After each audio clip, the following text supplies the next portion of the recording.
buenos días con todos nuestros amigos que nos siguen a través de los 96.5 MHz de la información modulada de estéreo de RTP 96.5 FM, obviamente, en las provincias de Santander y Guayas, 98.7 en la provincia de El Oro. Ya.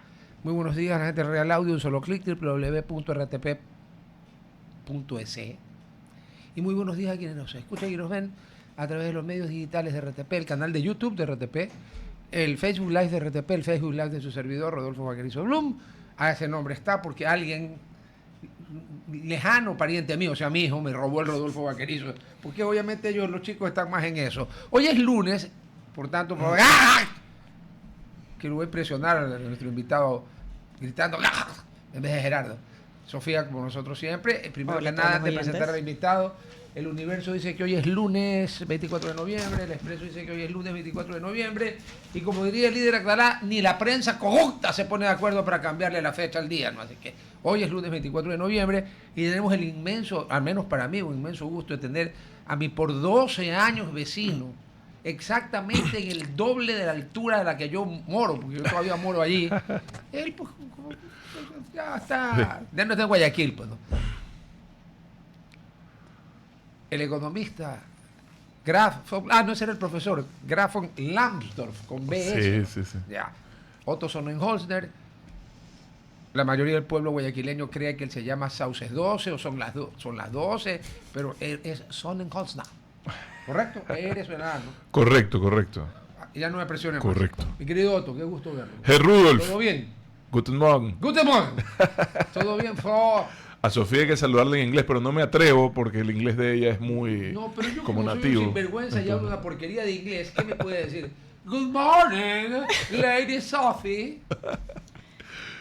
Buenos días, Sofía. Pero yo el acento. Ah, perfecto. No, a canalla. Claro. No. Oiga, Nos hace pasar vergüenza. Gente que hace maestrías en salud pública en el John Hopkins Hospital, Baltimore. Ajá.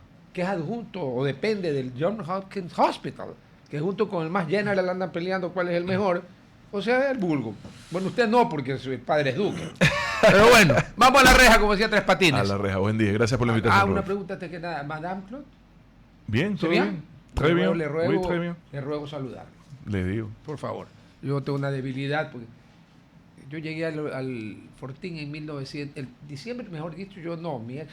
Oiga, paréntesis, que ahora que usted habla del Fortín, por ahí andaban rodando en redes sociales las leyendas de por qué el Tiburón, que es otro de los edificios más altos del país en su momento fue el más alto. Salinas, claro. Sigue siendo el más alto de Salinas.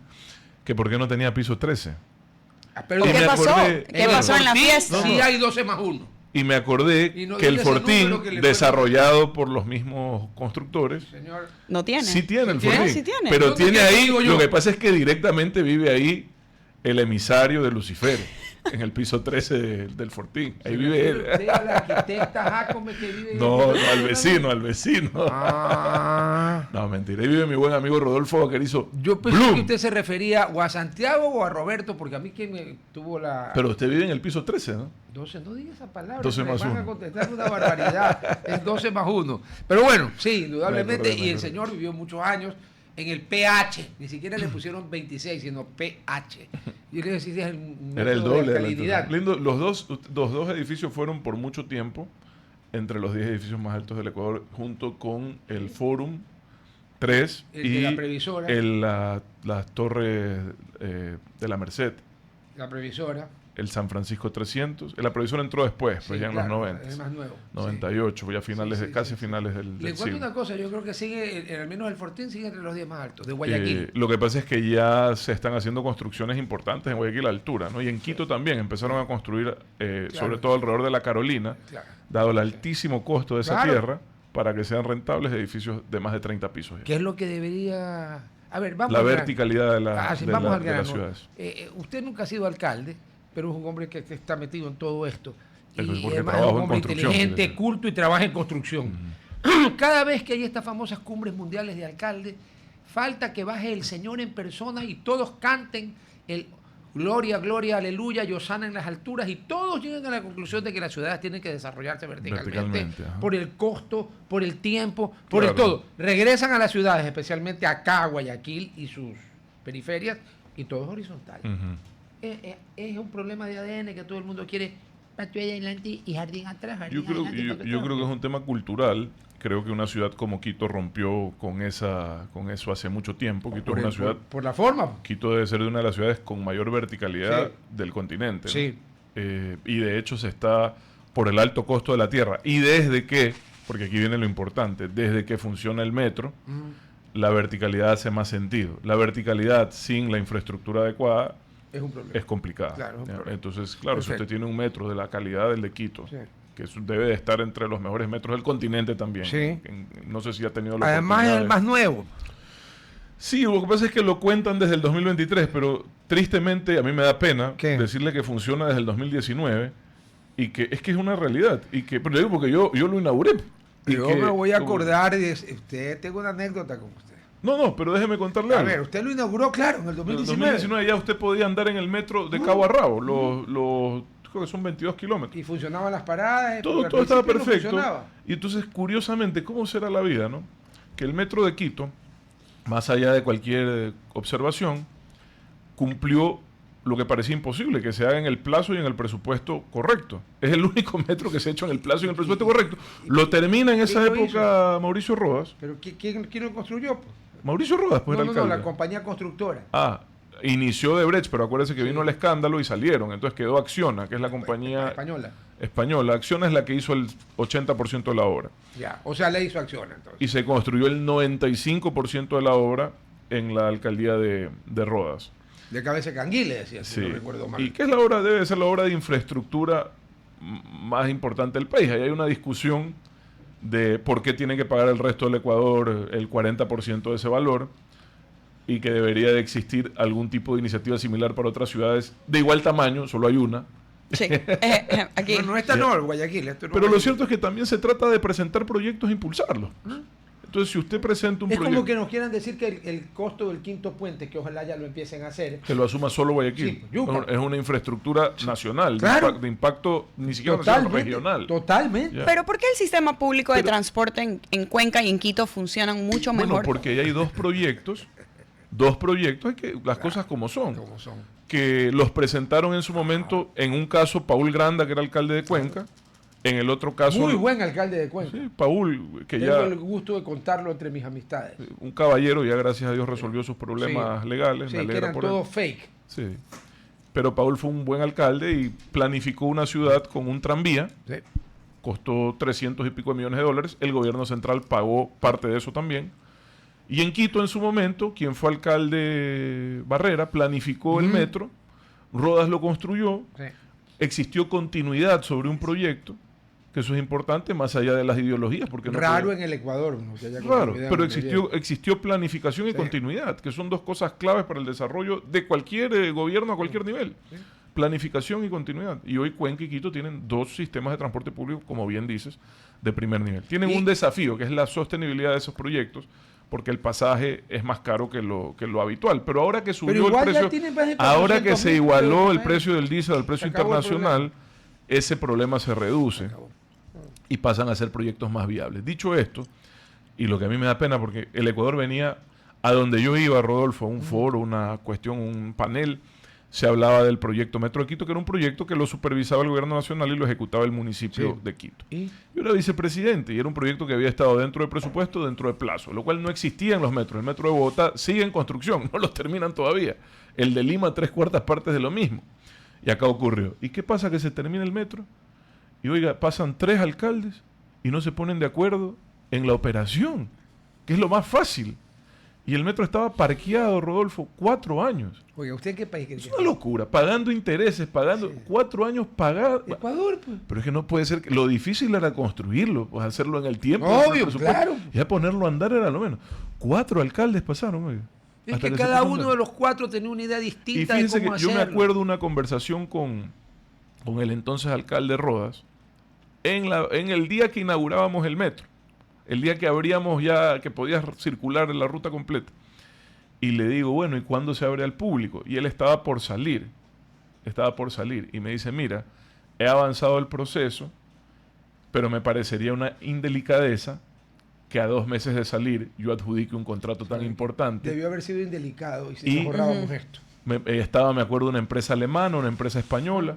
Me dice, y no lo voy a adjudicar yo porque después van a decir que yo tengo algo que ver. Es decir, por delicado. ¿Qué pasó? Laca. No lo pudieron adjudicar. No, laca. 3 años esa infraestructura, $2.000 millones. Botada. Parqueada ahí, oiga. Con todos los costos que eso implica, porque usted sabe que las cosas cuando no se usan se deterioran tanto o más que cuando se usan, ¿no? Sí, vea, su pariente García Moreno los hubiera fusilado a los alcaldes por no haber fusionado el metro. Pero ya está, ¿no? Ya está, y cambió la ciudad. Y volviendo al inicio de la conversación, evidentemente una ciudad con un metro de esa calidad permite más profundizar. A ver, yo tengo infraestructura de transporte público. Es un tren de una vía subterráneo.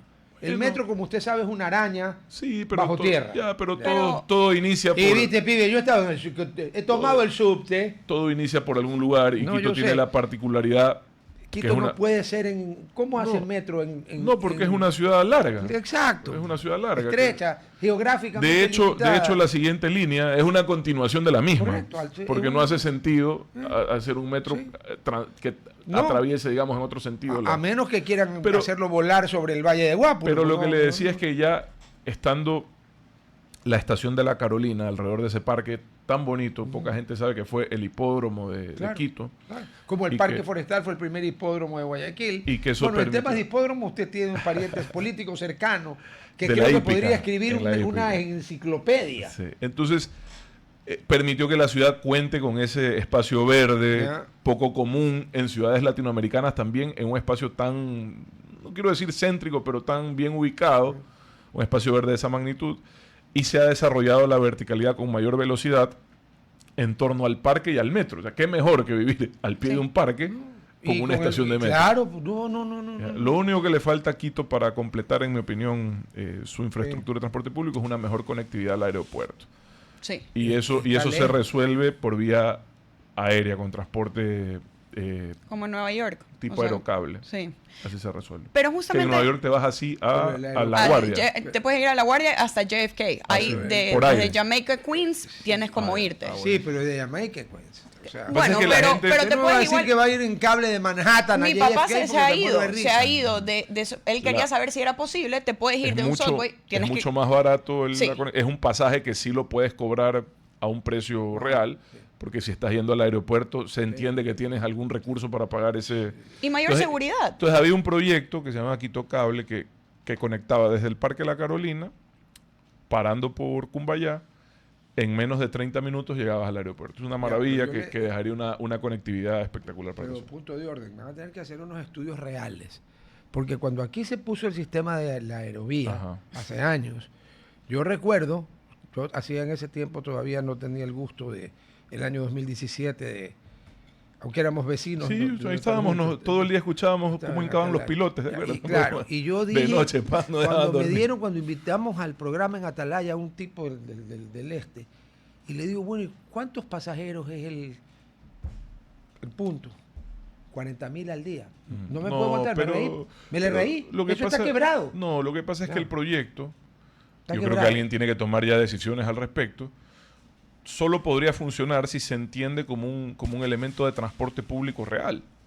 Pero no es así, porque mientras sigan los buses entre Durán y Guayaquil... No hay cómo. No hay cómo, porque no compites en precio. No hay cómo. Entonces, bueno, nunca, por razones... Hubo un arbitraje y los franceses perdieron. Bueno. Ellos argumentaron que el municipio de Guayaquil no cumplió su promesa, su parte de hacer de eso la columna vertebral de la conectividad. Que no cumplieron. Y bueno. Entonces, mientras usted tenga el bus... Eso ha muerto. Pero también al mismo tiempo, digamos, en una ciudad como Quito, es mucho más usual ver a la gente caminar. La ciudad siendo habitable no solo por carros o buses, sino el tema de transporte, el poder tú caminar en tu ciudad. En Guayaquil, en verdad, no tenemos ni veredas en muchos lugares. Pero más que eso ya en Guayaquil. Porque Guayaquil tiene zonas, por ejemplo, el trabajo de regeneración en su momento de la calle Panamá. Muy bonito. Ya funciona para peatonalizar la ciudad. Ahí vive Rodolfo, yo viví ahí, bien dice él, casi 12 años. Ahí crecieron mis hijos. Mis hijos aprendieron a andar en bicicleta en la calle Panamá. Un último tiempo de lo que vivimos. Porque no nos dejaban meter las bicicletas al malecón. No, no. ¿Se acuerda cuando en el malecón 2000 no se podía andar en camiseta BBD? Sí. No se podía. Y todavía se sabe que no se puede. Pero... Una par de parejas, hombres y mujeres, obviamente, no pido más libertad porque jamás va a pasar eso aquí. No pueden besarse en el Malecón 2000 porque Bueno, váyanse lo de al las bicicletas diablo. lo entendía porque era medio riesgoso para la seguridad de los demás porque no había un área definida de ciclismo. No hay. Pero en la calle Panamá, luego de la primera etapa de la peatonalización, revivió la zona, se recuperó, Pero mejoró. la revivió de día. Mejoró, bueno, De eso noche, iba cero. para responder un poco a la inquietud de Sofía, que lamentablemente Quito y Cuenca o Loja son ciudades que por suerte tienen buenos niveles de seguridad, Guayaquil lamentablemente ya no. Entonces la peatonalización de una ciudad va directamente de la mano también con su seguridad. Y del clima. O Y sea, también el el clima clima usted acompaña, camina, acompaña. claro, Quito no tiene la ventaja nuestra de los portales. Pero donde usted vive, volviendo a la verticalidad, también es parte de la peatonalización. Sí. Porque si uno vive donde vive Rodolfo, Malecón 305 y Y Padre Padre Aguirre, Aguirre. entre Panamá y Juan Montalvo. ya. Ya. Si usted vive ahí donde yo viví tanto tiempo, muchas de las cosas que yo hacía podía hacerlas a pie. Claro. Podía Por ejemplo, hacerla ir a pie. todos los bancos. Y hoy tienes un supermercado en la esquina, no había en esa época. Tengo al Tuti. Claro, lo tienes en toda la Sí, esquina y tengo el que de la hubo calle siempre, Loja, el vendría a ser, ¿no? mini comisariato de la calle Roca. también. Ya. Entonces puedes hacer compras, hay panadería cerca, hay bancos cerca, hay negocios Tienes cerca. 3 hospitales Entonces, cerca. donde vive Rodolfo, que para mí es posiblemente el mejor edificio del centro de Sí. Guayaquil, Yo, ¿dónde le firmo? donde vive Rodolfo, tú puedes hacer muchas cosas. Yo recibía visitas, hacíamos turismo a pie. El 80% del turismo de Guayaquil está en esa zona. Entonces, depende de donde vives también. Y tiene además una ventaja. Cuando el que hizo el edificio vive en el PH, Vivía. claro, pero en ese tiempo estaba viviendo Ah, sí. todavía. Entonces un día en el hipódromo, en la época que yo, corta, que fui burrero, con el señor constructor del edificio, un pariente político lejano del señor, un día ya con algo de drinks, le dije, bueno, y que yo tengo fobia, los que sabemos. A los temblores. Sí. Bueno, ahí pasamos el, No, pero el a mí del me lo curó el terremoto. del 2016. Sí, a mí me lo curó el terremoto, porque después de eso... Pero ni una fisura. ¿no? Cuando hay a mí no se me cayó nada, Nada. en mi departamento. No es que se vino no, y habían Un cosas edificio que... de 26 pisos. Sí, ¿no? Qué bello. sí. Y ¿sabes ¿Por lo qué? que- Porque fue el primer edificio construido con muros portantes en el país. Las dos paredes rojas. Las paredes laterales son estructurales. En cambio, el resto de los edificios, porque cuando tú haces un edificio con, la gente dice antisísmico, ¿no? Sismo resistente. Sismo resistente. Anti Cuando no tú puede haces ser. un Tiene que edificio poder, ¿no? con capacidad Sí. para eventos sísmicos, Sí. se mueve. Y cuando tú mueves el edificio hay elementos rígidos y elementos flexibles. Los elementos rígidos, que son los bloques, se rompen. Sí. Pero si las paredes son elementos flexibles, porque son muros portantes, Sí. el edificio se comporta como un todo y no tuvo No. una fisura el Nada. edificio. Una Y fisura. lo- Fue lo increíble. mejor- lo mejor de Eso sí todo- se movió bonito. No, a ver. Parecía barco en maremoto, pero Vea, ni una fisura. No. Yo entré al ascensor en ese momento estaban vivos el Shih Tzu y Espartaco. ¿Murió Espartaco? Sí. Hace un Perrazo, tumor ¿no? en el corazón. Perrazo. Un perrazo. Un Rottweiler.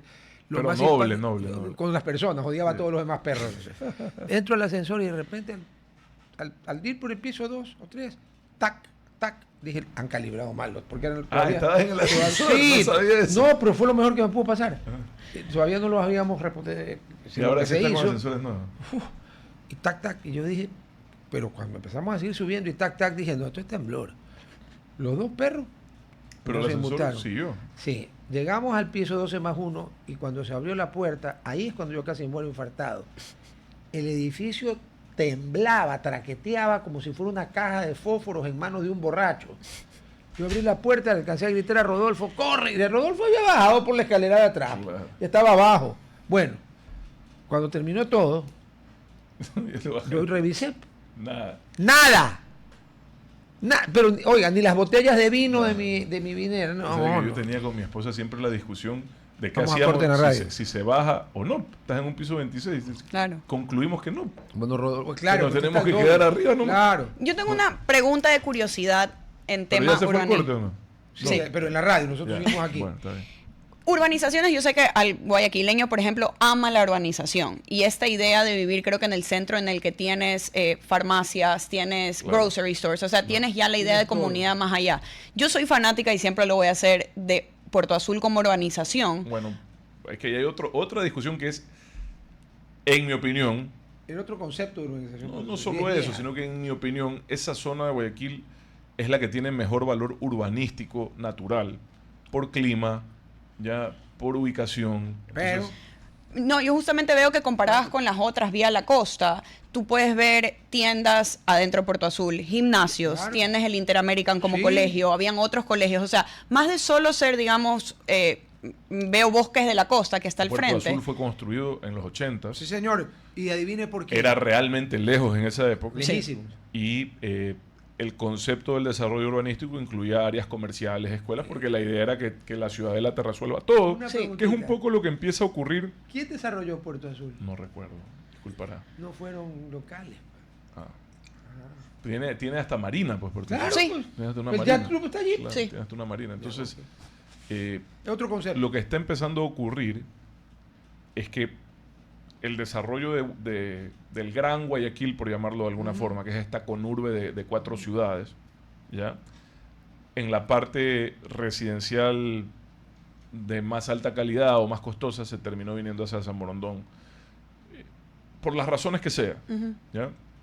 Pero, Quizás pero luego se democratizó, porque ahora usted en la vía San Borondón y de Daule tiene urbanizaciones de todos los gustos, colores, claro, precios lo y que pasa es que sabores. Pero siguen siendo urbanizaciones así, o sea, de sigue casas. siendo el mismo concepto, porque Sí. el concepto, diría su amigo Don Ramón, esto tiene un gran No, boom. mi amigo Ramón es su señor padre. el Duque. mismo que viste y calza. Ah, ya, gracias. El desarrollo urbanístico es aspiracional, Es correcto. ¿ya? Y la gente, cuando empezó a ver que acá se construían estas casas totototas, Ujú. también la gran mayoría quiso venir para acá y empezaron a copiar este concepto de urbanización. Claro. Entonces- Aunque ahora hay urbanizaciones de casitititas. Entonces, ¿qué ocurre como un fenómeno social que a mí me preocupa? Que existe un nivel ya mucho más elevado de segregación, si se quiere, o de segmentación, por llamarlo de una manera más amigable. Y es que yo, por ejemplo, tú viviste aquí hasta los 16 años, Sofía. Ujú. ¿Dónde viviste? ¿En qué barrio? Puerto Azul. En Puerto Azul. Bueno. ¿Naciste y creciste en Puerto Azul? ¿Vive ahora también en Puerto Azul? Todavía, bueno, del Centenario a Ceibos. Pero viviste en el Centenario y en Ceibos, ¿verdad? Ajá, Ya, Centenario, Ceibos, Puerto Azul. Está bien. ¿Y usted, Rudolf, dónde desarrolló la mayoría de su vida, infancia, adolescencia? En el edificio en el que éramos vecinos. Ah, de infancia no. Pero yo la mayor parte de mi vida, yo tengo 71 años y llegué al Fortín. Bueno, ya en ese tiempo yo estaba casado. En el y la 86, señora, ¿será? finales del 87. La señora se mudó, tuvo que subir pueblos por Ventana. el aire porque no había cómo. O sea que yo el 18 de diciembre de este año cumplo 38 años de vivir allí. Ya. O sea que más de la mitad de mi vida, yo tengo 71, pero ¿dónde comencé? Yo comencé en Chile y Bolivia, en la casa de mi abuela, frente Al al hospital sur. Becerra. Claro, en ese tiempo era el sur. Pero- cerca del sándwich este que me encanta, del sabrosón. Sí, señor. ¿ah? Y de allí Qué me buen fui... sándwich de chancho. De estupidez. Cuña gratis. No, qué bruto. Y de allí me fui a Argüelles 104 y El Oro, entre El Oro y Maracaibo, barrio del Centenario. Al sur. José Salcedo, entre Rosendo Avilés y O'Connor. O sea, usted ha vivido en el sur. Sí, señor. En el Centenario. Yo pasé básicamente. del sur a lo que era el norte. Ya. Bueno, Ya. y yo vi San Borondón. A vivir, porque estaba en el San José. Mi Era una abuela relación vivía a en- 4 escuadras del Cristóbal y estaba en el San José. Ujú. Pero bueno. En Entre Ríos, cuando Ya. recién Entre Ríos solo había, Pero o sea, fíjate. recién estaban haciendo el segundo puente. Claro, o pero sea. Entre Ríos sí era un concepto de barrio normal. Sí, Sí. sí. Ya. ¿Y a qué voy con esto de la Sí, segmentación tiene o usted razón, segregación? Es un concepto de barrio normal. Los Claro. otros no son barrios. No son barrios. Son inconstitucionales. además. Entonces, el desarrollo de las ciudadelas Ujú. acaba con el concepto del barrio. Sí, señor. ¿Ya? Y el barrio tiene una importancia en el desarrollo de la sociedad, porque nos involucra a todos, nos lleva a espacios comunes, independientemente del tamaño de nuestro bolsillo. Y hoy usted tiene la ciudadela de la casa de 40, la de 50, la de 100, la de 150, la de 300. Entonces, la gente está en los colegios, en la ciudadela segregada por nivel socioeconómico. Cuando tú piensas en Entre Ríos en su momento, cuando piensas en Los Ceibos, en el barrio Centenario, Santa Cecilia. en Urdesa, Los Olivos. yo en Santa Cecilia, eran espacios en donde se desarrollaban, al menos de la clase media baja hasta la clase alta más alta, se desarrollaban las actividades en el mismo entorno. Claro. Había la gran mansión del dueño del barrio, inclusive en el centro donde vive Rodolfo.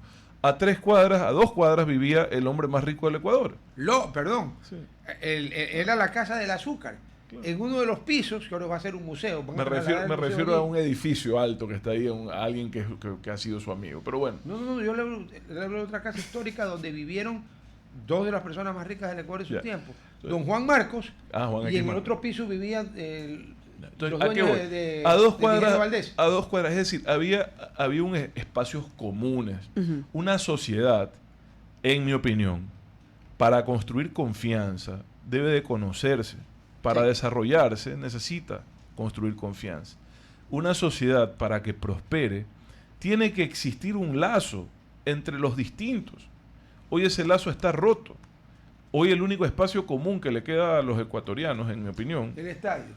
Y las playas. Y las Sí. playas. Y esto es porque siguen siendo ahí sí públicas. puede, ¿ya? y en la playa tú sí puedes ver a alguien socioeconómico. Porque todavía no han hecho en la playa la barbaridad que han hecho aquí con las famosas, lo que los irretinos llaman el country, con las famosas urbanizaciones cerradas que violan la Constitución de la República y la Corte Constitucional Cayetano Tarruel. No, pero aún así la gente... Es que ni siquiera es las organizaciones cerradas. Perdóneme, lo invito a que recorra barrios populares y también ya ponen una tranca adelante.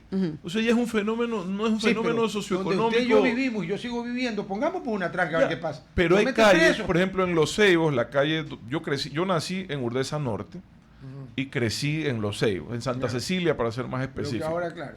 ¿Ya? Ahí era el hipódromo. Ahí era el hipódromo. Otro De hecho, capítulo de la pariente cercano suyo. de hecho, pero eso no tenía relación con ello. Pero lo conoció de arriba no, abajo. Cuando yo vivía de niño Ya estamos en la radio nuevamente. estábamos hablando de la importancia de tener espacios de encuentro Comunes. como sociedad comunes, Sí. y que mientras más nos segregamos por nivel socioeconómico o por el porque los colegios es lo mismo. Sí. El de 150, el de 200, el de 300, entonces No, por ahí el colegio de $1,000 y pico. dejan de existir espacios en donde la sociedad se Una locura. encuentra, se conoce, comparte sus problemas, construye confianza, construye lazos, dejan de existir.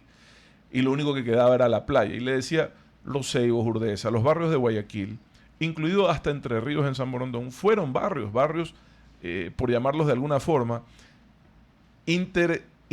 interclases, o sea, de distintas clases socioeconómicas. En Urdesa había la mansión, el departamento chiquito, había todo. Y al lado Mapasingue. O sea, no. Urdesa tenía 3 sectores claramente definidos por poder económico, pero estaba todo ubicado. Pero eran todos vecinos, el parque era el mismo. Escúchame, el barrio del Centenario. El barrio del Centenario. En la década lo de mismo. los 60 que yo vivía allí, los 60 y los 60, hasta que me casé, pues, ¿no?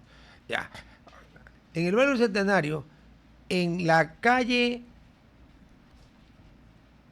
Rosendo Avilés, entre Dolores Sucre y 6 de marzo, había la tienda de la señora. Así le decíamos a la señora, era una señora del interior de la República, y ahí no solo parábamos nosotros, jugábamos fútbol en la calle allí, sino que por ahí venía la gente del Camal, Bueno. y pasaba y compraba cola al lado de uno y no pasaba nada. Y del otro lado, en la calle O'Connor, en cuya esquina vivía don Jaime Alfonso, el licenciado Jaime Alfonso Nebot Velasco, que en paz descanse, estaba la tienda de Wilson. Y ahí también paraba todo el mundo. En Los Ceibos estaba el Y no Tiro. había problema, pues, El man, Tiro nadie del se Sigue estando, mosqueaba. supongo. Y no había problema. La tienda de don Gustavito en Urdesa Norte, por donde mi abuela también. Pero bueno, en todo caso, Rodolfo, En esta de ahora no hay tiendas, no hay nada. Lo que empieza a ocurrir en Guayaquil, o en el Gran Guayaquil, porque Guayaquil hay que verlo como, insisto, Guayaquil no se puede entender sin Daule, San Borondón y Durán. Tiene No que- se puede entender. Yo creo que, a ver, Daule es uno de los 3 cantones originarios de la provincia del Guayas. San Borondón nunca fue parte de Guayaquil. San Borondón fue Guayaquil hasta 1955 y Durán fue Guayaquil hasta 1980, Bueno, algo así, 80 Pero y pico. Daule estamos hablando de la Aurora. Que está aquí, Claro, la Aurora, que yo La- no sé la cuánto tiempo parroquia va a seguir satélite. siendo parte de Daule y no se va a venir para acá. Pero Bueno, entonces estamos hablando de estas 4 ciudades que hacen una conurbe que se debe de entender como un todo. Y lo que tú tienes que buscar, comprendiendo, Sofía, lo que hablamos respecto a la inseguridad como un elemento que transforma el desarrollo urbano, porque la gente empieza a priorizar su seguridad. Lo que hay que buscar es las ciudades de los 5 minutos. o de los 25 minutos. ¿No? Es decir, que Para tú encuentres exagerar. tú Todo. encuentres todo sin la Alrededor. necesidad de No, hacer pero grandes donde usted y viajes. yo vivíamos y yo sigo viviendo desde... Ya. Entonces, ¿qué está pasando aquí, por ejemplo? Aquí donde estamos hay un desarrollo urbanístico importante Brutal. que incluye, la intención es que incluya todo a 5 Usted minutos de sabe que distancia. La ¿Ya? Joya es el lugar del Ecuador con el más alto y explosivo crecimiento urbanístico. Debe ser. O sea, Hace poquito ahí no entre había la Aurora, nada. entre la Aurora y San Borondón hay un desarrollo sin precedentes. Y te decía que la parroquia La Puntilla y la parroquia La Aurora. Satelital. Pues les llaman parroquias satelitales. Ya, porque están lejos de la cabecera cantonal, están más cerca de Guayaquil que de las cabeceras cantonales, en ambos casos. sí. ¿Ya? Entonces, es el municipio de Guayaquil, en el centro de la ciudad de Guayaquil, en el malecón de Guayaquil, está más cerca que el municipio al que pertenecen esos cantones, ¿me explico? Sí, porque físicamente hablando, ¿no? la gente de San Borondón llega más rápido al municipio de Guayaquil que a la cabecera cantonal. Bueno, ambas ciudades, por obvias razones, han desconcentrado la administración y han puesto sedes municipales en las parroquias satélites, pero estos son espacios que no se entienden sin entenderlos como un todo, ¿ya? Urbanísticamente hablando. Y cualquier solución vial, cualquier solución, tiene que ser integral, tiene que ser consensuada. Oiga, hemos realmente hecho hasta ahorita un programa urbanístico espectacular, pero hay otros temas y el tiempo no es eterno. Y ya se va el corte. Y ya me dijeron que me acerque al micrófono. Ya vol es a la orden, creo, ¿no? Algo así. Ya vol, sí, es una palabra militar de sus amigos los prusianos. Porque él es bávaro, no es prusiano. No, y Alemania es una república federal. Usted sabe que Sonnenholzner hoy, en el año 2025 y ya llegando al 26, es un apellido ya ecuatoriano más que alemán. Habemos más Sonnenholzner en Ecuador que en Alemania. Entonces compartimos algo. El 92% de todos los habitantes del mundo que se apellidan Vaquerizo viven en Guayaquil. Imagínense. El 3,5 al 4% viven en el resto del Ecuador. En España vive solo el 2%. Tuvimos ancestros con entusiasmo por la reproducción. Pero por la reproducción en otro lado, sí, por lo visto.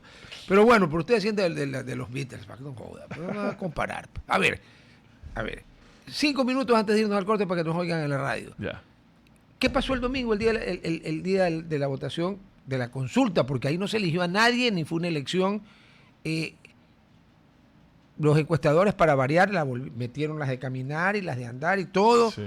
Los resultados fueron otros. Uh-huh. El domingo pasado. Sí, y yo pregunto, aparte de que ya la gente está hasta aquí de que la lleven a votar a cada rato, sí. ¿Qué otras razones hubo? O sea, yo creo, mire, es normal, comprensible que usted vea fuerzas políticas queriendo atribuirse un triunfo electoral, ¿no? Otros quieren, como parte de su celebración, decir que esto casi que ha sido una revocatoria de mandato. Yo no puedo estar más en desacuerdo. Yo creo que aquí el único ganador es el mensaje.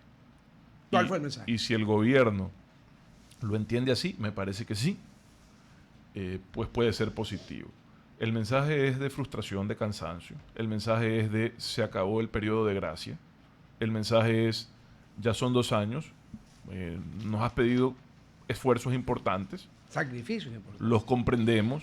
Muchos de ellos son técnicamente correctos, otros son hasta inevitables, y ahora sí, para adelante, ¿no? Y ese yo creo que es el desafío del gobierno, y creo que el simple hecho de que el presidente decidiera provocar una crisis de gabinete pocos minutos después del resultado, significa que al menos un mensaje llegó. Y ¿ya? El nombramiento de mi buen amigo Enrique Herrería, que no tiene 38, sino 70 y pico, como jefe de asesoría jurídica, es un gran cambio. Usted puede estar en acuerdo y en desacuerdo con los cambios que ha hecho el presidente. Pero hizo cambios. Pero al menos entiendo. Respondió al mensaje diciendo, me llegó. Sí. Ya, o sea, sí los escuché y voy a hacer esto. Ya. Puede que haya hecho poco, mucho, poquito, demasiado, no sé. Yo creo que tiene que hacer más cambios. En mi opinión personal. Puede ser, pero el mensaje llegó al gobierno y eso es importante. ¿Ya? Perdón, ahora, Rodolfo, yo no lo dije. Sido para de estar en campaña eterna y ponte a trabajar como presidente. Porque el primer periodo de él, cuando yo corría en ese periodo. Completó. Claro, era un periodo atípico, fue prácticamente un tiempo electoral. Llegó un presidente también, hay que decirlo con honestidad, joven, con poca experiencia en el tema de la administración pública, y la gente tuvo mucha tolerancia en muchas cosas. Y dijo, bueno, vamos a darle la oportunidad. Pero ya son 2 años, entonces le empieza a pasar lo que le pasa a todos los gobiernos. Y me incluyo, porque además es facilito hablar, Rodolfo. Gobernar un país con la crisis fiscal que tiene el Ecuador y la crisis de inseguridad que tiene el Ecuador, no es fácil, y no es una crisis fiscal de ahora, es una crisis fiscal desde el 2014. Miren, para que usted se dé una idea, poca gente todavía no hace conciencia de esto. El Ecuador triplicó su gasto público entre el 2007 y el 2014. Triplicó su gasto público. Chupana. Su Producto Interno Bruto solo se duplicó. Ahí está. ¿Ya? Solo se duplicó.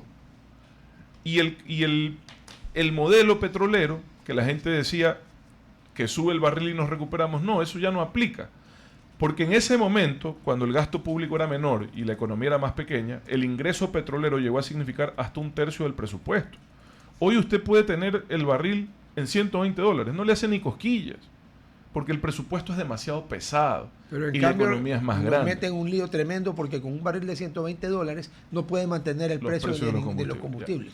Entonces, ya olvídense del Ecuador petrolero, hay que sostener esa industria, es importante, pero ya el país y su economía no es tan dependiente de aquello. Y se tiene que saber que eso que pasó, esos 7, 6 años de una bonanza que solo es comparable con la del gobierno de la dictadura militar en términos del impacto del petróleo en la economía, solo el Ecuador ha tenido en 2 momentos de su historia esa oportunidad, más allá de quién lo capitaliza o no políticamente. A mí eso no me interesa, yo quiero aterrizar en la realidad del Ecuador porque sobre eso se deben de construir consensos que hacen falta. Y la realidad del Ecuador es que, salvo que logremos duplicar la producción petrolera, que no va a ocurrir, No hay cómo. ¿ya? O que le demos luz verde a la minería responsable Exacto, y técnica. Estamos, ¿sabe dónde estamos? En la M, y ahora sí. Entonces, si usted- me tengo si que ir al corte o Gerhard después me envenena. Vaya. A Si usted no, a mí sí. Vaya Al corte, señor, en la radio, nosotros seguimos acá. Pero nos cerramos pues a la minería. Si usted triplica sus gastos, Ya. ¿ya? Quiebro. Y no triplica sus ingresos, Quiebro. eso es todo. Sí, pero es que el país no quiebra. Ese es el problema. Los Entonces, países no quiebran. El país no quiebra, el país viene arrastrando una bola de nieve que se termina convirtiendo en algún momento en una avalancha. En Baviera sí hay montañas altas. Bastantes. O sea, Está el ahí Zugspitz, hay la luz. cima más alta de Alemania, Alemania el está allí. Zugspitz. Debe estar unos... no se comparan con... No, pues los Alpes no son los Andes ni los Himalayas. Pero debe estar por unos... puede ser menos de 5.000 metros por ahí. Sí, a ver, el pico... No, sí, 4.000 y menos, piquito. porque el pico Vamos, más alto de me voy a- Europa es el Mont Blanc. Me voy a sacar la duda. Sáquese de la duda. Mientras tanto, a ver, mi querida Sofía.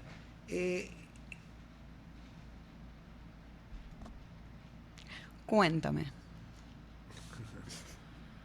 No, mira, estoy mal, yo 3.000 metros. 3.000, bueno, pero para Europa 3.000 metros es bastante. Bueno. Y hay nieve a 3.000 metros.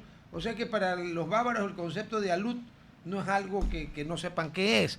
Aquí este tema El se va a Mont Blanc, convertir sí, en un... 4.800, Claro, ¿no? es el pico más alto de Europa.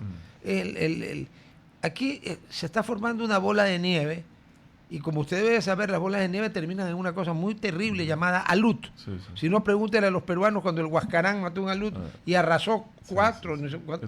Entonces el gobierno ha tomado decisiones difíciles en el tema económico para tratar de resolver aquello, pero todo eso es claro, es esfuerzo, es ajuste, es sacrificio. Tú me dices, ¿qué pasó? Que la gente dice, bueno, pasan 2 años, yo veo las cifras de inseguridad, no mejoran, lamentablemente han empeorado, veo las cifras de actividad económica, no están tan mal, de hecho han acompañado. Sí, han ¿ya? acompañado. Pero veo la capacidad de gestión del sector público no ha mejorado. No quiero decir que ha empeorado, pero no ha mejorado. Entonces empiezas a valorar y ya tus palabras te alcanzan, tus promesas, si no se convierten en hecho, te pasan factura.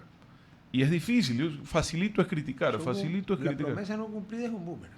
Por eso, cuando tus promesas no se convierten en hechos, te pasan factura. Entonces, está en esa etapa el gobierno. Y tiene oportunidades de... ¿Tiene 3 años todavía?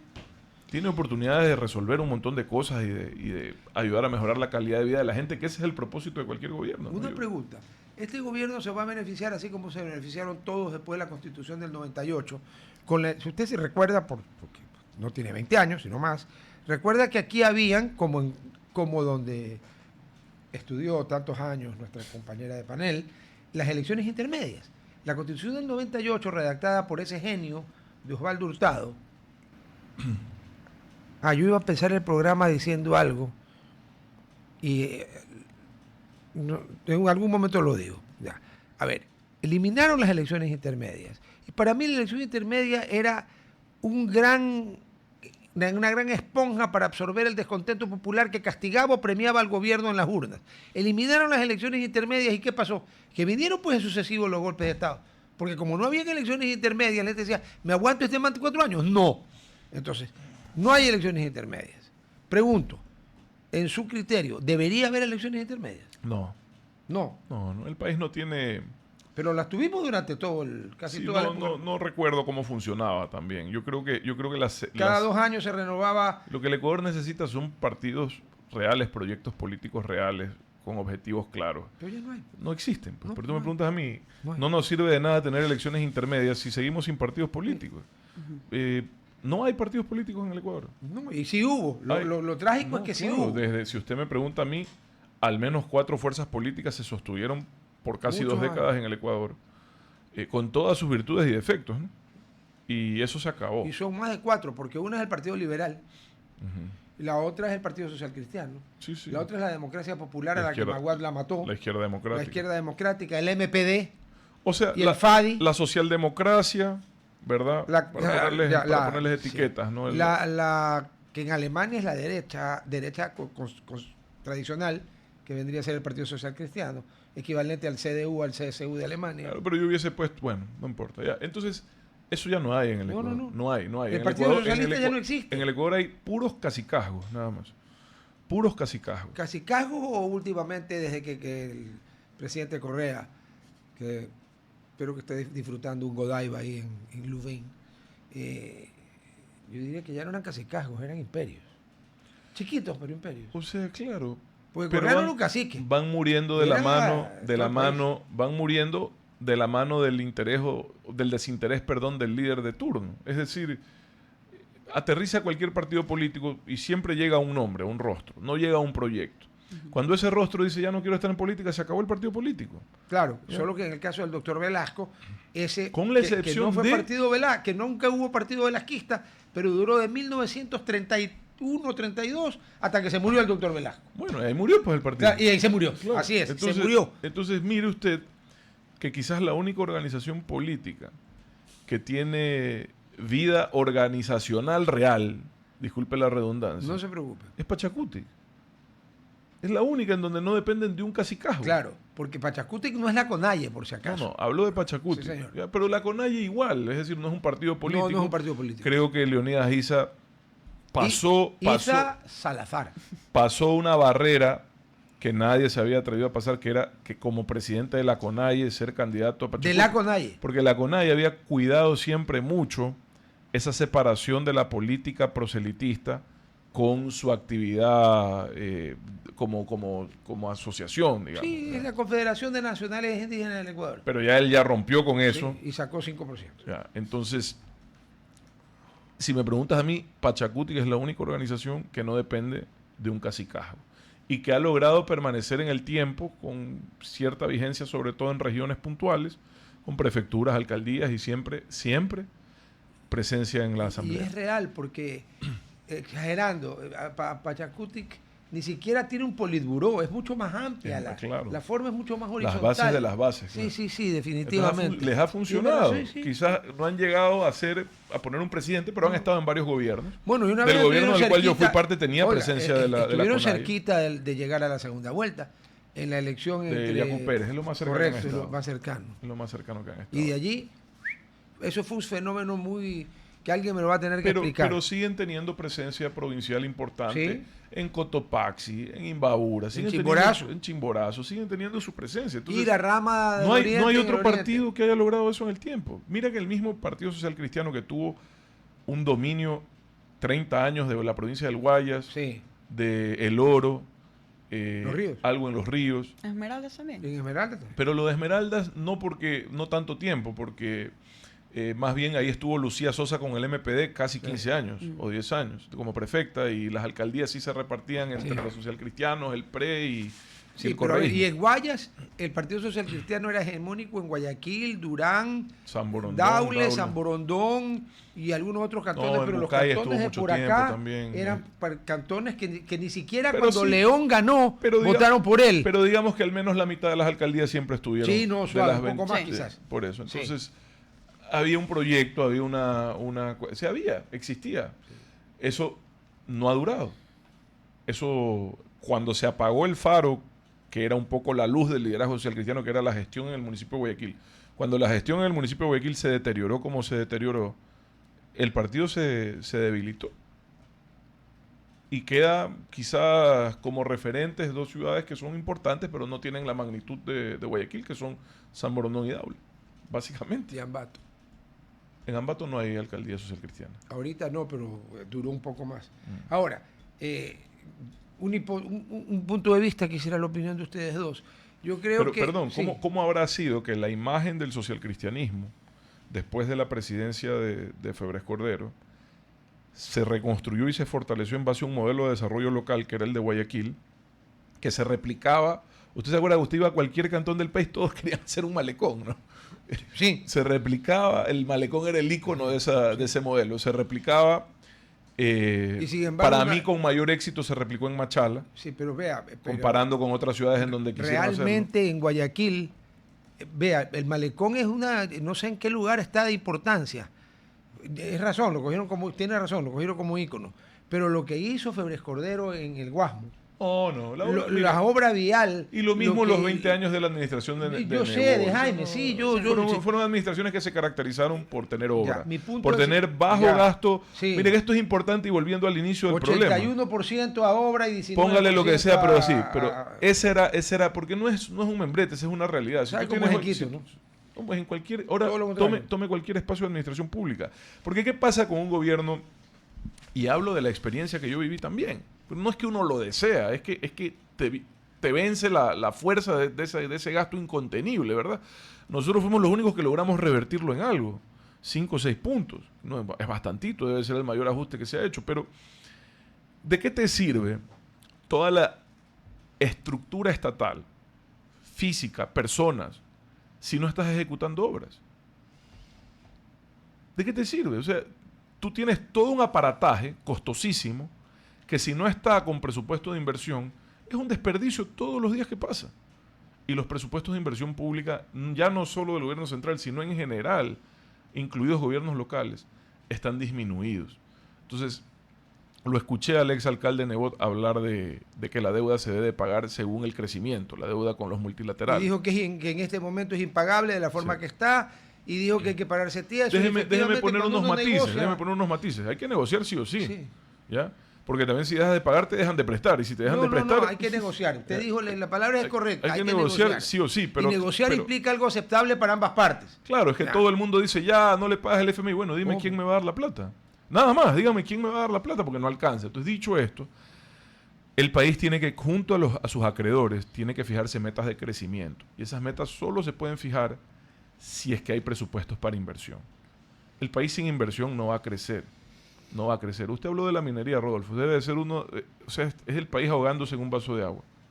O muriéndose de sed al lado de las cataratas del Niágara. Por no decir Iguazú, porque Niágara al lado de Iguazú es un moco. Yo sé. Entonces, el país ahogándose de sed al pie de Iguazú. Sí. Esa es la realidad del Ecuador. Entonces, si no hay un compromiso nacional de desarrollo real, con inversión pública y privada, a niveles que nos permitan que la economía crezca consecutivamente por alrededor del 4 o 5% todos los años, no vamos a salir. Pero ¿por qué no podemos si Colombia, Perú y Chile lo han hecho y hasta con más puntos? A ver, y nosotros ya, con Chile no, Chile tiene una composición étnica distinta, pero Colombia y Perú nosotros somos muy parecidos, especialmente con Guayaquil, con Lima, y Lima concentra una gran parte de la población del Perú. El caso del Perú es para mí más interesante inclusive que el colombiano. Sí. Porque el caso peruano viene acompañado los últimos 10 años de una crisis política parecida a la de los 90 en el Ecuador. Peor, pues acá todo está preso o Alan García que se pegó un tiro. ¿Y qué pasó? Que ellos, como sociedad, tienen una especie de pacto social, si se quiere, de que la política no debe de meterse o afectar con la economía. Vea, y fíjese usted que el Banco Central del Perú lleva el mismo presidente más de 20 años. Es que le iba a decir que, ¿sabe quién cree? Y la moneda, el sol peruano es una de las monedas más estables, más sólidas, más que el dólar inclusive a estas alturas. Perdónenme. ¿Por qué? Después de que en Perú tuvieron que quitarle 8 ceros a la moneda. El nuevo sol. Porque Fujimori lo mandó, ¿no? ¿Y quién cree que hizo la constitución que rige al Perú? Fujimori. ¿Y quién cree que logró sembrar? ¿Qué hizo Fujimori? Que era, era japonés. El Banco Central del Perú, ¿sabe de quién es copia? Del Deutsche Bank. Bueno, de Alemania. Claro, no el Deutsche Bank, sino el Banco Central alemán. Que es el modelo del Banco Central Europeo. Bueno, es el modelo del Banco. Fíjense que yo le contaba hoy a mis hijos, yo los llevo, algunas mañanas los llevo al colegio, y siempre conversamos, ¿no? Y conversábamos de una experiencia que yo tuve de niño, que mi papá vendía maquinaria agrícola. Vende. Y no está retirado, está dedicado al arte y a la cultura hace más de 20 años, don Ramón. Pero y yo me le tengo que creer, no, así. No, pero es verdad. Está dedicado al arte y a la cultura. Yo sé, pero el de Ramón en su mente está todavía ahí. Y viajábamos a Perú, al norte del Perú. Al desierto. Que uno sabía que cruzaba la frontera no porque presentabas la cédula, sino porque era una aridez que no había... O sea, mira tú la riqueza natural de la provincia de El Oro. Cacao, banano, todo. El oro, camarón, el oro. Todo. Y cruzabas a Perú y era árido. Arena. Época de Fujimori. Y que era ingeniero agrícola. Se dedican como meta a desarrollar agrícolamente el Perú. Y hoy usted va para allá y es una continuación de la productividad ecuatoriana, pero con mayor tecnificación. Perdón, y con mayor producción. Los peruanos sacan más arroz por cuadro, por hectárea que nosotros. Usan mejores semillas. No, aquí está prohibido usar ciertas semillas por las estupideces de la Constitución actual. Todo eso ha logrado Perú en este tiempo. Sí, señor. Todo eso logró Perú en este tiempo. Y tienen una estabilidad económica y tienen un compromiso nacional con el desarrollo de la minería. ¿Y cuántos miles de millones de dólares reciben al año en inversión extranjera? 6.000. Ya, y Colombia más o menos lo mismo, un poco más, y Chile peor todavía. Y nosotros 300. Imagínense. Así no se puede. Vamos al corte comercial antes de que Gerhard nos debala con una Walter PK, la que usaba James Bond originalmente. No sé si él tenga esa o tenga bombas de azufre. Oye, íbamos con mi viejo. Les estaba contando eso a mis hijos. ¿Por qué? Porque en esa época quebraron, estaban desarrollando, no sé si usted se acuerda, la langosta australiana. El crayfish. Ay, Dios mío. Se estaban desarrollando esa industria, quebró. ¿Cómo? Y me iba con mi viejo, salíamos 3, 4 de la mañana de la casa, estábamos a las 7 comiendo tortilla con camarón ahí en Puerto Gelí, y cruzábamos, dejábamos el carro del lado ecuatoriano y cruzábamos en unas tricimotos hasta... Claro, pues el tricimoto es un invento peruano que luego se adaptó aquí. Cruzábamos hasta, yo habré tenido 13, 14 años, cruzábamos hasta... el milenio pasado. hasta Piura. Un poquito y avanzaba. Sí, íbamos a Tumbes y a Piura. Es que íbamos a los juzgados porque no le pagaban, pues no es que se habían quedado con los motores y las bombas quebrados, no le pagaban. Y claro, ahí vimos cómo fracasó ese esfuerzo, pero luego eso se convirtió en zona de aguacate, en zona... De hecho, yo creo que Perú está cerca, creo que ya es el mayor exportador de arándanos del mundo. Sí, ya es. En Nueva York llega el arándano, justamente peruano, no llega el ecuatoriano. Y creo que está cerca de convertirse en el mayor exportador de aguacates del mundo. También, solo que allá le llaman palta. Y son dos industrias en crecimiento, además. Porque... Que aquí podríamos exactamente hacer lo mismo, bueno, guardando la distancia, el Perú es mucho más grande, ¿no? Pero, a ver... Pero es que le digo algo, ¿cómo se logra el desarrollo? Pues un profesor muy querido que... Graf. No, este es de Harvard, es Ricardo Hausman, venezolano, que se dedica, prácticamente tiene un laboratorio, me alegra, acaban de firmar, de hecho, buena noticia que el gobierno no ha compartido adecuadamente. Con el apoyo de la CAF, acaban de contratar al Laboratorio del Crecimiento, se llama, que lo lidera el profe Hausman. Eso es de Harvard. Sí. Y pues lamentablemente es una universidad woke. Sí, es woke. ¿Para qué te voy a mentir? Es que es woke. Sí es. Sí, sabes que los woke tienen suerte de haber nacido en Estados Unidos y en este momento y no hace 90 años en una parte de Europa Central. Es la catedral. No hubiera quedado ni uno. Rodolfo se mueren. En mi maestría te preguntaban cómo quieres that they address you. O sea, si tú eres he, she, it. O sea, claro, te preguntan. Them. Claro. O sea, no, me hubieran votado porque yo les hubiera contestado algo muy gráfico.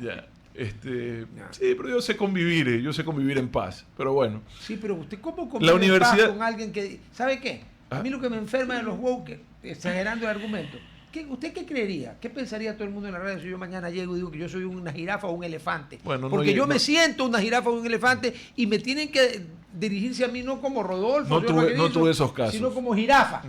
Ya sea carajo. Esos casos por suerte no pasan en Harvard. Es el buquismo, pues exagerado. Pero en todo caso, Rodolfo le decía que esto es interesante lo que le quiero comentar. Por favor.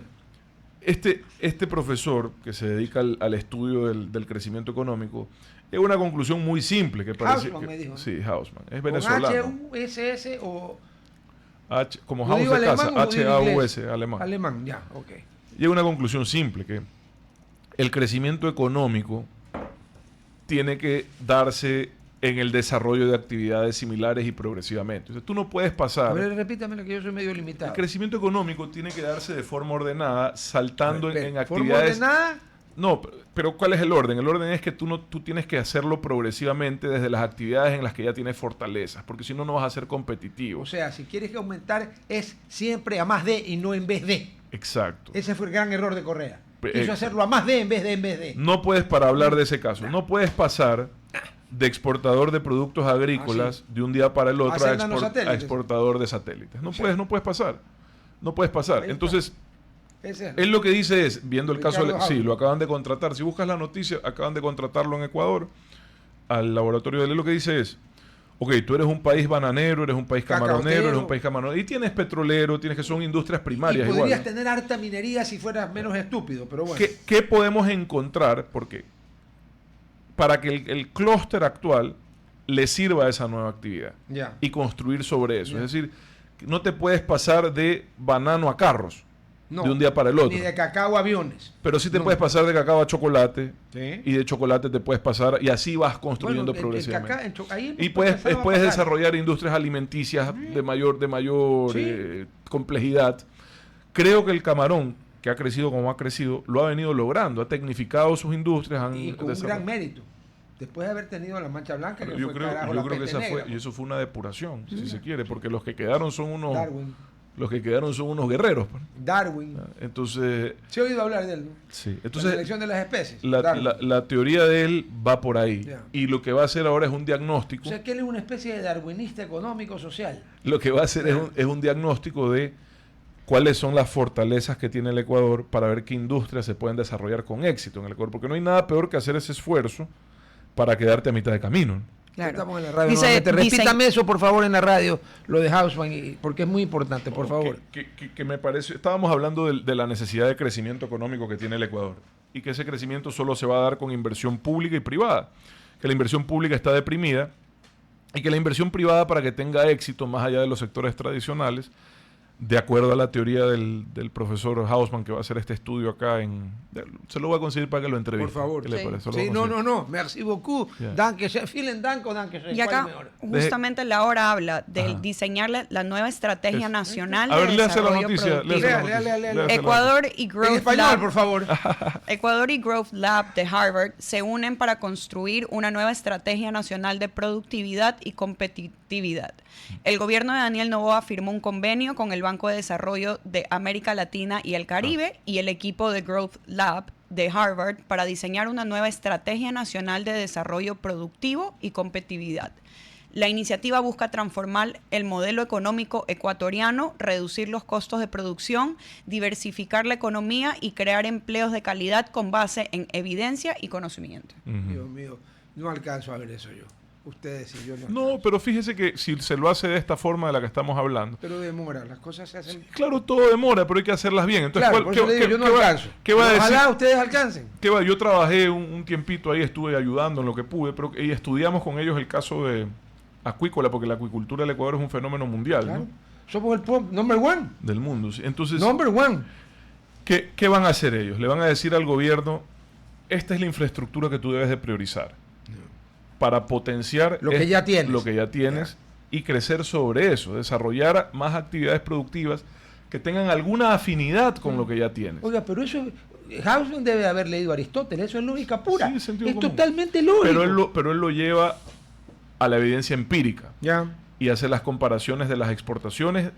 Si tú te metes a la página te va a encantar, Sofía, métete a la página de Growth Lab de Harvard. No le dé de comer al Y hambriento. vas a ver- Mañana, el viernes me llega con una cosa de este Dice porte. que aquí- tienen aquí- liderando proyectos similares en más de 30 países. Sí, aquí viene la clave. Entonces, esa diversificación no es solo diversificación, sino tienes que ir incrementando la complejidad del producto. Entonces, él tiene un indicador de exportaciones y complejidad. Y los países que exportan más diverso y más complejo son los países más desarrollados. No. Entonces, Sí, pues. claro, entonces lo que tú tienes que hacer es tratar de incrementar la complejidad de lo que tú haces, ¿ya?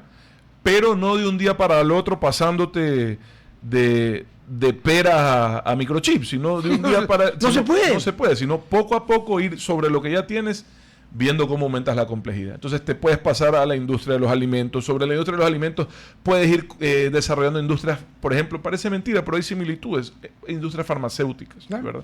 Entonces puedes ir construyendo, tienes industria petrolera, pasas a la petroquímica, ¿verdad? Cosas así. Eso es lo que el Ecuador debería de... Sí, pero falta unos... Ahora, hablábamos al inicio del urbanismo y hablamos de la planificación y la continuidad. Eso no hay aquí. Eso es lo que se necesita. Usted dijo, ¿esta intención o similar la tuvo el correísmo? Sí, la tuvo. Pero el error de ellos era en vez de más No, de. es que claro, Ese fue el error de ellos concepto. peyorizaban lo que hacíamos. Es correcto. Y no hay por qué hablar mal de lo que ya hacemos bien. Así es. Hay que fortalecer lo que ya hacemos bien Así y ver es. qué podemos construir sobre lo que ya hacemos bien. Ese Así fue el es. error, estoy de acuerdo con usted. Sí. Y después, cuando ya hemos hecho todo lo posible en lo que somos fuertes y queremos incursionar en otro campo, es un a más de, nunca un en Nunca vez de. un en vez de. Y el en vez de se da naturalmente si es que fuese el caso. ¿Ya? Sí. Si es que fuese el caso, Sí. se da naturalmente. Naturreg. Claro. Sí, La así es. evolución. Naturalmente en alemán. Naturally. No se sabe que no se Naturally. puede. Yo intento esa cosa. Entonces, Usted habla chino también, supongo. no. Pero si habla alemán, podría hablar árabe. No es verdad. Y, No hebreo, es verdad, no es verdad arameo. porque el alemán tiene Ya me va a vender de el todos concepto. modos raíces parecidas Quieren oír a las lenguas occidentales. una de las aliscadas más grandes que he oído en mi vida. Porque el señor sabe que yo despotrico con su lengua paterna, aunque también el señor sabe que yo soy un gran admirador de Alemania, no de ahorita, sino de todo, de hace mucho tiempo. Ya. ¿Sabes lo que me dijo un día? Vea, la prueba de que el alemán es un idioma extremadamente lógico es que miércoles en alemán se escribe Mittwoch. Mitwoch, creo que es Mittwoch, algo así, Sí, Mittwoch. que quiere decir mitad de semana exactamente. Entonces yo me lo quedé mirando y dije, mejor no le digo nada porque se va a resentir. Le decir, ¿sabe que no se ha sabido? ¿Y cuál otro día es el lógico de la semana en alemán? Ninguno. El Ese sí. Freitag. Freitag. El Tag es día. Día libre. Pero es que no el viernes Pero no es día libre. habrá sido en algún momento, pues. Este man sí, ¿sabe qué? Yo tengo- Hágame acuerdo de no jugar ni 40 ni póker con este señor. Yo tengo una pregunta que me parece interesante con este artículo porque en realidad creo que es esencial para lo que se quiere hacer en el crecimiento del Ecuador.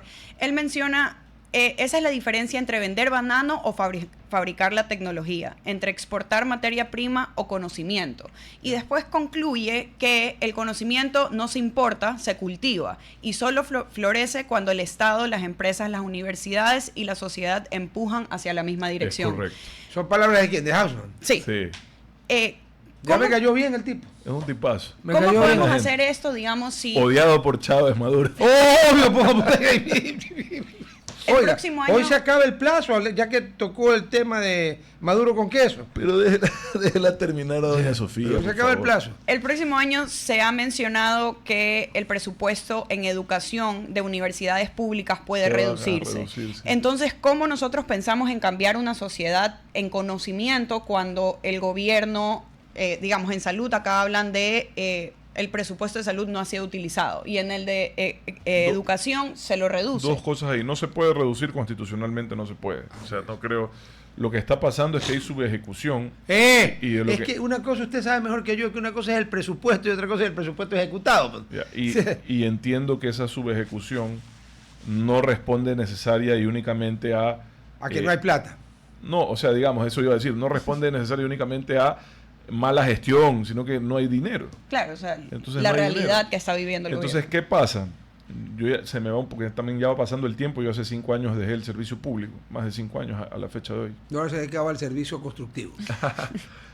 Pero me acuerdo que había instituciones, no sé si las universidades, que si no ejecutaban, les recortaban. Ay, claro. Ya, Es que tiene sentido. Entonces habría que ver Si es una reestructura del si es presupuesto. que esa no ejecución de las universidades es responsabilidad de ellos o responsabilidad de que no les dieron. Sí. De la persona más insultada por todos los GATS y todos los contratistas del Estado, el ministro de Finanzas, Oiga, porque yo es el me dueño de la río- yo me chequera. río porque donde iba, ¿no? Vicepresidente, ayúdenos, ni sé qué, nos deben este dinero. Todo eran deudas. Yo parecía gestor de una quiebra, ¿no? Entonces decía, ¿pero qué le han dicho? No, es que sí tienen la plata, pero no quieren dar el clic, decía. Claro, es que es No le están verdad. esperando el Es que, clic. ¿sabe qué? No le estaban mintiendo. Es el clic. ¿Sabe qué quiere decir? Pagues eso. Claro, pero qué clic, le digo, como que si con un clic se Ya, ahí resuelve. está. ¿no? Oye, pero todos repetían lo del clic. No hay plata. Pregúntele a y todos los proveedores del día a ver si no le hablan del clic. No hay plata y se prioriza según un plan. O sea, por ejemplo, en el pago a los gobiernos autónomos descentralizados, que era algo que estaba, claro, nunca llegó a estar atrasado como ahora, pero ni en pandemia creo que íbamos a estos atrasos, pero se pagaba primero a los más pequeños. Ya. A los más pequeños. Primero se pagaba Por la a los más necesidad, pequeños. obviamente, Es que de ser ellos- más pequeños. Claro, si no tienen la reciben misma eso no economía. tienen nada porque El se pueden Ecuador- recaudar en impuestos. El Ecuador tiene hoy 220 y pico de... 221 eran, ya son 223. 23, sí, GATS, o Porque sea, municipio. se sumó Borbón. Borbón. En Esmeraldas, o se va a sumar. Que a mí me parece un error esto de ir atomizando y atomizando más la administración. Bueno, se pública. viene otro. En Quito, en los alrededores de Quito hay un movimiento para que Cumbayá. los valles y sí, Tumbaco, y Cumbayá se sumó Sevilla-Don Bosco. Sevilla-Don Bosco, correcto. 223. De esos 223, te diría que hay 180 que son los chiquitos, que con nada los pones al día. Claro. Entonces, y no además que si al no les das esa plata, ¿de qué viven? Claro. Pues allí, ¿qué ingreso, impuestos catastrales pueden cobrar? No, de hecho, La risa. Pero, digamos... Entonces te pones al día. Y la verdad lo que usted dice, la atomización lleva a eso. Lleva eso porque si tú ves Borbón, que entiendo era parte de Esmeraldas, ahora va a ser independiente, Sí. vas a tener una redundancia en el gasto administrativo. Y por eso es que la relación inversión-gasto corriente, gasto fijo, se te daña cada vez más. Vas a tener doble todo. Pues. No, pero, y le voy a poner el ejemplo más claro. El peor negocio que hizo Eloy Alfaro Durán fue dejar de ser parroquia de Guayaquil. Mire lo que se perdieron. Se perdieron las 2 alcaldías del Führer. Y se perdieron todas las alcaldías de Jaime Nebot. ¿Qué tuvieron a cambio? La madrina, Dalton, Alexandra Arce, Dalton. Cuando llegó uno que no era de ninguno de ellos, los ametrallaron y mataron a 3 personas y el alcalde actual y su acompañante se salvaron porque un alma caritativa les abrió la puerta de la casa y ya la policía se les vino encima. Durán sería otra cosa si hubiera seguido siendo parte de Guayaquil. ¿Usted se imagina las 2 alcaldías del Führer con todas las de Jaime? Hubieran hecho era otra cosa. Mire lo que es Durán. Es la ciudad, una de las peores ciudades del mundo. ¡Del mundo! Y como se va el tiempo... Una preguntita antes de eso. Me acuerdo que yo quiero decir una cosa y no sé si Kraft quiere estar aquí presente cuando la diga, pero me siento obligado a decirla. Diga. Yo creo que esta pregunta me interesaría saberlo porque en su tiempo cuando estuvo en la vicepresidencia hubo la emergencia nacional de la pandemia y en estos momentos vemos que desde el presidente a la vicepresidenta se le han dado todo lo que viene a dar con salud. Del Ministerio de Salud, para ser exactos. Es primera vez que le encargan en el Ecuador que yo recuerdo, no sé, Rodolfo me da. ¿Un ministerio alguien primera vez? Directamente le encargan un ministerio porque a un antes vicepresidente. el vicepresidente tenía funciones específicas. Y ahí justamente, ¿qué advice o qué recomendación? No, no digo metiendo... No, pero no hablo de meterse... Usted quiere agarrar a un Rodaballo. El Rodaballo es una novela de Günter Grass, un paisano del señor por la rama... alemán. Pero digo, el tema... Perdón, no a su afirmación, esto me quedé reflexionando en voz alta. Él no da consejo porque es más fácil agarrar un Rodaballo bañado en aceite que... lo digo eso. Yo creo que puedes compartir experiencia. La ejecución de cuando se trajo las vacunas y la colocación, en mi opinión, que yo viví en el Ecuador y viví eso, se lo hizo extremadamente bien para todo lo que estaba pasando. Porque lo encargaron a quien sabía. A ver, paréntesis ahí. Y porque ustedes le dejaron comprados 20 millones de vacunas. Las vacunas estaban avanzando, ya habían vacunado más de 1 millón de personas cuando se cambió el gobierno, ya estaban llegando. Si no se compraban, no vacunaba a nadie, esa es la verdad. Se compraron cuando se debieron comprar. Y lo que hizo el gobierno que continuó fue acelerar, porque recibió también las vacunas, acelerar la aplicación. Se lo encargó al hombre y lo hicieron muy bien, pero ya había una coordinación con el sector privado que estaba ayudando. Sí, la 900 fue un éxito y casi nadie creía que lo iba a poder lograr. Estaba funcionando, ¿ya? Pero, dicho esto, si bien es cierto en el Ecuador no ha ocurrido antes, en otros países sí. Por ejemplo, Marta Lucía Ramírez, que fue la vicepresidente de Iván Duque, era la canciller de Colombia. Sí. O sea, le encargaron el Ministerio de Relaciones Exteriores. ¿Ya? Bueno, en época de Sixto y de Ajic le encargaron el área, pero no el ministerio. No, igual que a Glass le encargaron los sectores estratégicos. En mala hora. Entonces, ¿pero a qué voy? A que sí suele haber, y fíjese, tomemos ese caso de Glass, sí suele existir una redundancia cuando tú al vicepresidente le encargas cosas tan generales en las cuales ya hay alguien a cargo. Entonces, ¿qué pasaba con Glass y los problemas gravísimos de corrupción en esos sectores? Él en su defensa decía, no, pero yo no era el ministro. No. Y le decían, sí, pero aquí está el encargo. Claro. Entonces, ¿quién es el responsable al final, verdad? Un vicepresidente puede ser un gran aliado, una gran ayuda en las áreas en lo que lo encarga. O una bomba atómica. O puede ser un problema. Yo veo que la relación, enhorabuena, entre Daniel Noboa y María José Pinto parece funcionar. Hasta donde yo sé, 10 sobre 10. Parece funcionar, ¿ya? Y me alegra, porque tener esa bronca interna eso fue una locura. No sirve para la ciudadanía. Es un problema. Pero ¿sabe qué? Usted no tiene más remedio cuando descubre lo que el otro señor descubrió. No sé, pero también si han descubierto algo, ¿por qué no lo han judicializado? Sí. No, si está judicializado, el caso Nene. No lo sé. Pero ese es, bueno, ya. Okay. Dicho esto, paréntesis, han criticado a la vicepresidenta porque dicen que no tiene experiencia en el área de salud, que no es médico, qué sé yo. Ya.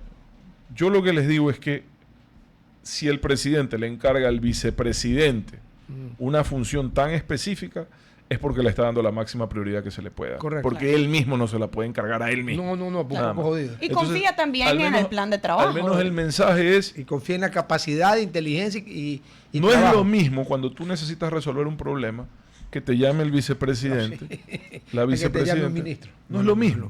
Y si ahí hay un problema, que lo hay en el sector Hablando de por salud, experiencia personal, pues, porque el señor era vicepresidente. si hay un problema tan claro en el sector salud, lo que ha hecho el presidente es darle la máxima prioridad que le puede dar, en mi opinión. Esta es solo mi opinión. Bueno, ya. Graf, Y como en mi usted no experiencia. quiere que los tres muramos, Permiso.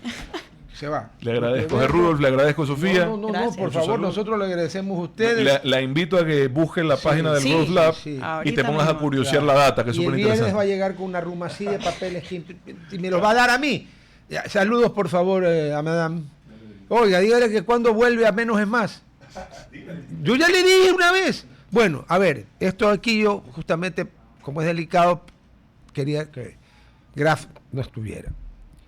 A ver, creo que a todos los que siguen este programa les consta que yo he sido un crítico extremadamente duro, pero extremadamente duro de la gestión de Guillermo Lasso. Le he llegado hasta decir que él pasó por Carondelet y no que ejerció la presidencia de la República, y me confesé en estas mismas ondas de que yo era un cojudo porque voté las 2 veces por él. Así que a mí nadie me puede decir que no, que este aquí, no. Yo he sido durísimo con él. ¿Por qué? Porque me defraudó. Yo pensé que yo lo conocía. Yo pensé que iba a ser un gran presidente. Por eso voté por él. Yo no voté para que no llegara usted. Pendejadas. Eso es votar con el trasero. Pero hay una cosa, espérate un segundito. Así como se me roban minutos a mí, ahora me toca a mí. A ver. Pero que yo piense que no fue un buen presidente o que fue un mal presidente o que sea lo que usted quiera, es una cosa. Y de que ahí que un individuo que tiene antecedentes penales más largos que varios capítulos de la Biblia salga y diga que a Fernando Villavicencio, quien armó el plan y puso la plata y es el autor intelectual para matarlo, son Guillermo Lasso y Danilo Carrera, hasta ahí llegamos. A ver, Lasso podrá ser todo lo ineficiente que quieran, todo lo mal presidente que quieran, pero de allí a que Guillermo Lasso Mendoza, quien yo no es que conozco de ahorita, sino de hace un montón de años, sea capaz de pagarle a alguien para matar gente, imposible. No digo improbable, digo imposible porque hay cosas que son antinaturales a la esencia de la persona. Así que eso es una canallada. ¿Ya? Y como bien ha dicho el señor Lasso, cuando individuos prontuariados, que son criminales confesos, acusan a alguien o dicen algo, tienen que aportar mucho más pruebas de que cuando un hombre honrado lo dice. Así que sin retractarme de que pienso que fue un mal presidente, de allí a pensar que Guillermo Lasso haya podido, la peor de sus pesadillas, mandar a matar a alguien, eso es una canallada y una imposibilidad. ¿Saben qué? Tengan buenos días. RTP. Inicio de espacio publicitario. ¿Tuviste algún imprevisto y necesitas